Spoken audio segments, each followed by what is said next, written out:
بسم اللہ الرحمن الرحیم۔ اشفاق احمد صاحب لکھتے ہیں کہ میرا ایک دوست اٹلی میں رہتا ہے۔ اس نے مجھے ایک دن یہ واقعہ سنایا تو میں بڑا حیران رہ گیا، کیونکہ یہ بندہ انتہائی گرم طبیعت کا مالک تھا۔ چھوٹی چھوٹی باتوں پہ الجھ جایا کرتا تھا۔ اس کو اتنا زیادہ غصہ آتا تھا کہ کالج کے زمانے میں ہم کلاس فیلو تھے اور ایک دفعہ اس کی سائیکل کی بلا وجہ کسی نے گھنٹی بجا دی تھی اور اس بندے نے اینٹ کا ٹکڑا لے کر گھنٹی بجانے والے کو سر میں دے مارا تھا، حتیٰ کہ معاملہ بگڑ گیا اور پھر پولیس آ گئی۔ یہ بندہ پولیس کو بھی سیدھا ہو گیا۔ خیر، موضوع کی طرف آتے ہیں۔ ایک دن اس کی بیوی اپنے غصے پر کنٹرول نہ کرتے ہوئے اپنے شوہر سے کہنے لگی، اگر تم مرد ہو تو مجھے طلاق دو، ایک سیکنڈ بھی میں تمہارے ساتھ نہیں رہ سکتی۔ اس کا شوہر خاموشی سے اس کی بات کو نظر انداز کرنے کی کوشش کرنے لگا، مگر بیوی نے پھر کہا کہ تم مرد نہیں ہو، اگر ہو تو مجھے طلاق دو۔ حالانکہ اس کی بیوی نیک، پاک باز اور اچھی سیرت والی عورت تھی، لیکن یہ سب غصے کی حالت میں اس کی زبان سے نکل رہا تھا، اور اس موقع پر شیطان پوری کوشش میں تھا کہ میاں بیوی کو ایک دوسرے سے الگ کر دے۔ بیوی کا غصہ جب اور بڑھا تو اس نے کہا، مجھے ابھی فوراً تمہارا جواب چاہیے اور تم مجھے اسی وقت جواب دو۔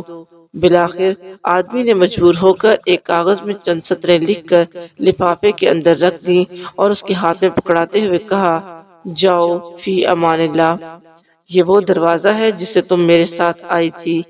میں نے ثابت کر دیا کہ میں ایک مرد ہوں، تم فوراً یہاں سے چلی جاؤ۔ چنانچہ عورت نے اپنا سامان وغیرہ باندھا، اٹھایا اور اپنے میکے کی طرف چل دی۔ جب یہ بات لوگوں میں پہنچی تو کسی کو یقین نہیں ہو رہا تھا کہ آدمی بڑا نیک اور رحم دل انسان ہے، یہ کیسے ہو سکتا ہے کہ وہ اپنی بیوی کے ساتھ ایسا برتاؤ کرے۔ ادھر میکے میں بیوی کے دن گزرتے گئے اور آہستہ آہستہ اس کا دل وہاں گھٹنے لگا، اسے تنہائی ستانے لگی۔ تو ایک دن اس نے شوہر کو فون کیا اور رونے لگی، کہا، تم میرا سب کچھ ہو، میں تمہارے بغیر نہیں رہ سکتی، تم ہی میرا سب کچھ ہو، مجھ سے غلطی ہو گئی۔ اس آدمی نے جواب دیتے ہوئے کہا، ام محمد، تم آخر اب مجھ سے کیا چاہتی ہو؟ بیوی نے کہا، میں غلط تھی اور میں نے مان لیا کہ تم مرد ہو، لیکن میں ایک ناقص العقل عورت ہوں۔ آدمی نے جواب دیا، یہ تو تمہارا مطالبہ تھا جو میں نے پورا کر دیا، اور تم مجھے ثابت کرنے دو کہ میں مرد ہوں۔ آدمی نے جب دیکھا کہ عورت اس کے سامنے اپنی بے بسی اور دکھ کا اظہار کر رہی ہے تو اس نے کہا، اچھا جاؤ ذرا وہ لفافہ کھول کر دیکھو تو صحیح جو میں نے تمہیں لکھ کر دیا تھا۔ عورت فوراً اٹھی اور اس لفافے کو کھول کر اس میں موجود کاغذ کے ٹکڑے کو دیکھا تو اس میں لکھا ہوا تھا، ارے میری پیاری ام محمد، اگر آسمان زمین پر بھی گر جائے تب بھی میں تمہیں ہرگز طلاق نہیں دوں گا۔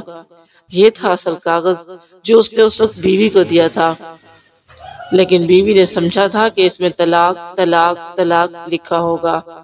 جب بیوی نے کاغذ پڑھا تو رونے لگی اور روتے ہوئے کہا، اے میرے سرتاج، آپ تو مردوں کے مرد نکلے۔ اشفاق احمد صاحب لکھتے ہیں کہ دیکھیں کس طرح کہانی کا رخ بدل گیا جب شوہر نے اپنے غصے پر کنٹرول کیا اور اپنا گھر برباد ہونے سے بچا لیا۔ یہی اصل مردانگی ہے۔ گھر کو برباد کرنا اور آباد کرنا لڑکی کے اپنے ہاتھ میں ہوتا ہے۔ سمجھدار لڑکی وہ ہوتی ہے جو میکے کی باتیں سسرال میں نہ کرے اور سسرال کی باتیں میکے میں نہ جا کر بتائے۔ ایک حدیث کا مفہوم ہے، جو شخص شوہر کو بیوی کے خلاف اکسائے یا بیوی کو شوہر کے خلاف اکسائے وہ ہم میں سے نہیں۔ ایک اور حدیث کا مفہوم ہے کہ میاں اور بیوی ایک دوسرے کا لباس ہے۔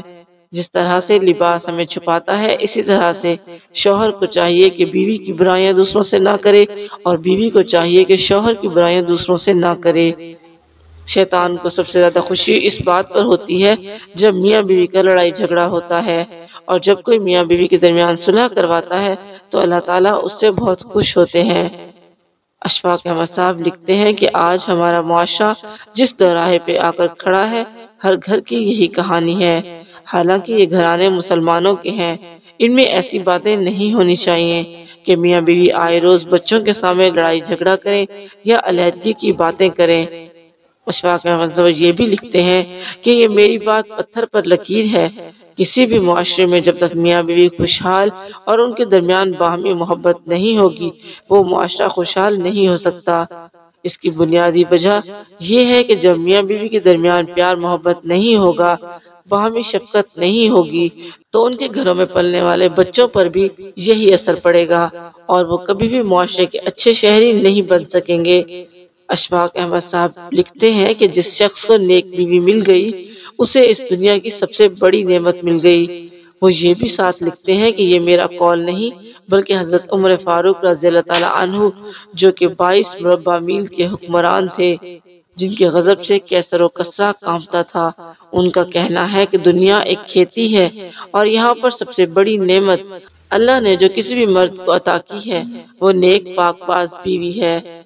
گھروں میں اکثر چھوٹی موٹی لڑائی جھگڑے ہوتے رہتے ہیں، لیکن شوہر اور بیوی دونوں کو چاہیے کہ وہ اپنے درمیان ہونے والی لڑائی جھگڑے کو اپنے والدین کے ساتھ شیئر نہ کریں بلکہ آپس میں بیٹھ کر ان کا حل نکال لیں تاکہ معاشرہ امن کا گہوارہ بن سکے اور ان کے بچے کل کو معاشرے میں مثبت کردار ادا کر سکیں۔